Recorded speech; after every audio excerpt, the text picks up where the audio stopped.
আসসালামু আলাইকুম রহমতুল্লাহ।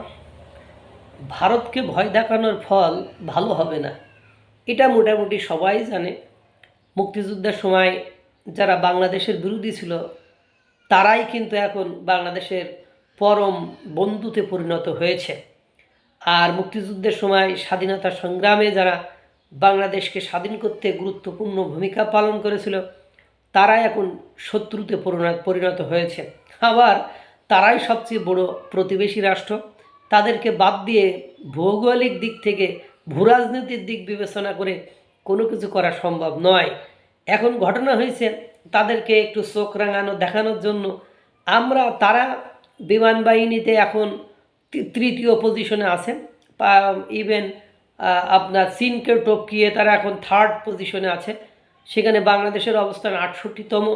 বাংলাদেশ এয়ারক্রাফট কিনবে, এ কিনবে, ও কিনবে, বিমানের প্রশিক্ষণ দেবে, নানান তাল কাহিনী করবে আর তাদের আছে, মানে দুটোর মধ্যে পার্থক্য আছে।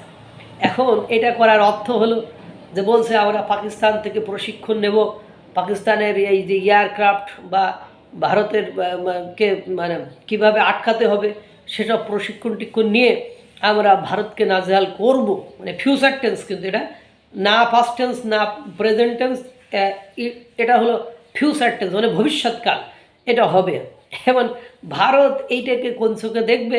কারণ দেশের উন্নতি, সমৃদ্ধি, বিমান বাহিনীর শক্তি এগুলো বৃদ্ধি করা কোনো অপরাধ নয়, কিন্তু সেটা যদি ভারতের মতো প্রতিবেশীকে ডিফেন্স করার, ভারতের মতো প্রতিবেশীকে ভয় দেখানোর জন্য হয়ে থাকে তাহলে সেটা খুব বেশি সুখকর, মঙ্গলকর, হিতকর এবং কল্যাণকর এটা হবে বলে আমার মনে হয় না।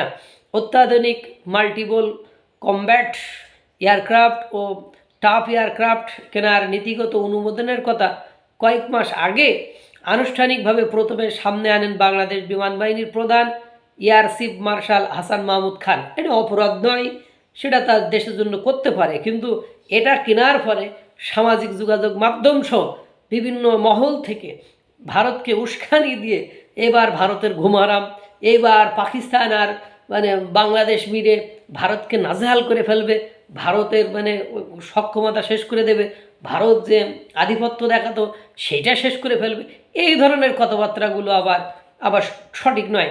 বাংলাদেশ সরকার চীন থেকে 20টি অত্যাধুনিক jet NC multiple fighter jet কেনার উদ্যোগের খবরও ফলাও করে প্রকাশ করা হয় দেশের প্রায় সব কয়েকটি জাতীয় গণমাধ্যমে।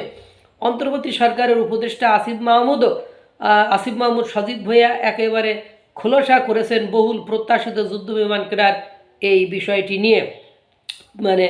ইতালির তৈরি ইউরো ফাইটার টাইফুন, চীনের তৈরি জেটেন্সি এবং পাকিস্তানের কিছু কাছ থেকে JF-17 থান্ডার যুদ্ধবিমান কেনার বিষয়টি স্পষ্ট করেছেন উপদেষ্টা।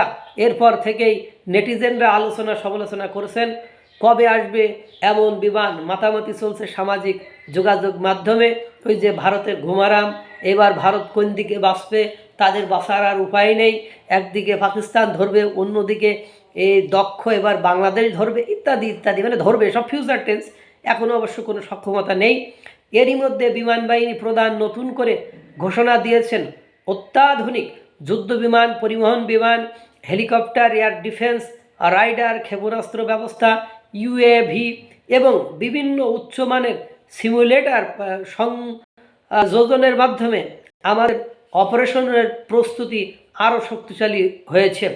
নতুন ঘাঁটি, উন্নত অবকাঠামো এবং আন্তর্জাতিক মানের প্রশিক্ষণ প্রতিষ্ঠার মাধ্যমে আমরা একটি শক্তিশালী ও সক্ষম মাধ্যমে আমরা একটি সক্ষম বাহিনী গড়ে তুলছি।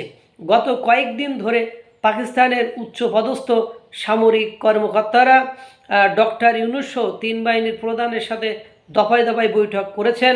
ঢাকায় দুবাই এয়ার শোতে বাংলাদেশ বিমান বাহিনীর প্রধান এবং পাকিস্তানের বিমান বাহিনীর প্রধান চিফ মার্শাল জহির আহমেদ এবারের বাবরের যৌথ সাক্ষাৎ নিয়ে এখন আবার নতুন আলোচনা শুরু হয়েছে। পাকিস্তানের পক্ষ থেকে বাংলাদেশ বিমান বাহিনীর পাইলটের প্রশিক্ষণের জন্য আলাদা কারিকুলাম নির্মাণের কথাও বলা হয়েছে এই বৈঠকে। সব ঠিকঠাক থাকলে এই অর্থ বছরে প্রথম ব্যাচের পাইলট ও আপনার গ্রাউন্ড পাইলট আর যে গ্রাউন্ড মানে ক্রু মেম্বারদের প্রশিক্ষণের জন্য পাকিস্তানে পাঠানো হবে, কিংবা বাংলাদেশের ইনস্ট্রাক্টর এনে প্রশিক্ষণ দেওয়া হবে।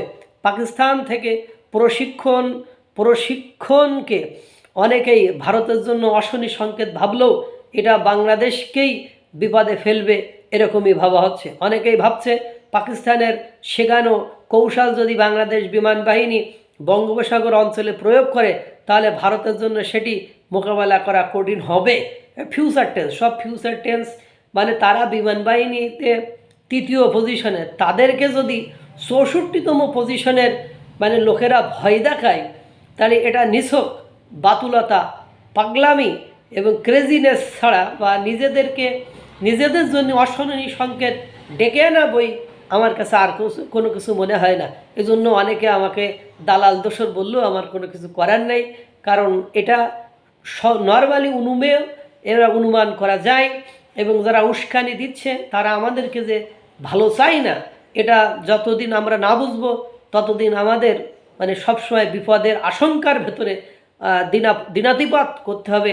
এটাই বাস্তবতা। আল্লাহ তাআলা সকলকে ভালো রাখুক, সুস্থ রাখুক। আসসালামু আলাইকুম ওয়া রাহমাতুল্লাহ।